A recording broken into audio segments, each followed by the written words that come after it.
উপদেষ্টা তিনি যদি পদত্যাগ করেন তাহলে আমাদের দেশে যে ধর্ষণের সঙ্গে যে বৃদ্ধি অবস্থা যে সংস্কৃতি তার কোনো কথা আবার আসবে না।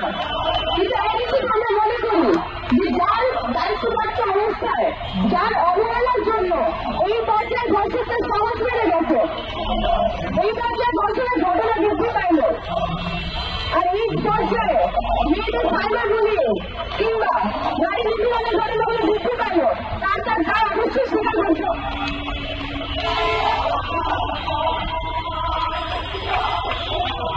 আমরা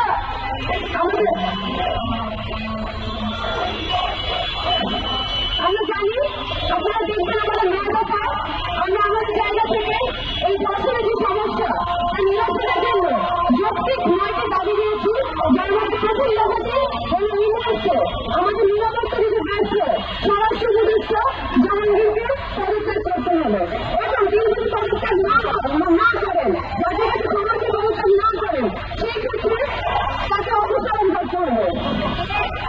আমাদের আজকের এই সমাবেশ মিছিল পরবর্তী সমাবেশ আমরা খুব বেশি দীর্ঘ করবো না, আমরা আমাদের আগামীকালকে কর্মসূচিগুলো এখন জানিয়ে দিচ্ছি।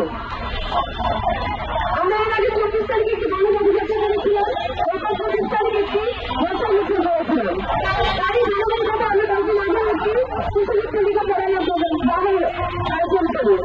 আমরা এখন জানিয়ে দিতে চাই আমরা আগামীকাল অর্থাৎ 10 মার্চ 2025 আমরা গণসংযোগের জন্য ব্যবহার করবো, জনসংযোগের জন্য ব্যবহার করবো।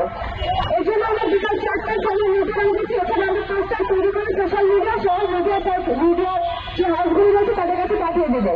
এরপরে আমাদের মূল কর্মসূচি আগামী 5 দিন অর্থাৎ 11 মার্চ 2025 আমরা সকাল 11:30টায় আবারও স্বরাষ্ট্র মন্ত্রণালয়ের অভিমুখে গণপদযাত্রার আয়োজন করবো।